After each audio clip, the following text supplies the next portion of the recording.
Hi friends, welcome to కనకస్ సింగల్. ఈరోజు కేరళ అప్పం చేస్తున్నాను గోధుమ పిండితో. దానికి కావాల్సిన ఐటెం గోధుమ పిండి 2 గ్లాసులు,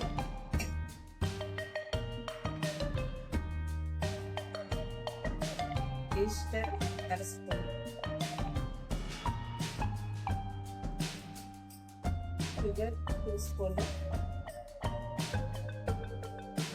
సరిపోయినంత సాల్ట్. మిక్సీ పెట్టాను.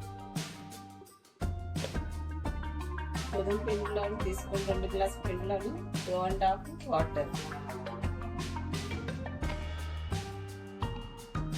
పెట్టేసి ఇప్పుడు గిన్నె వేస్తాం.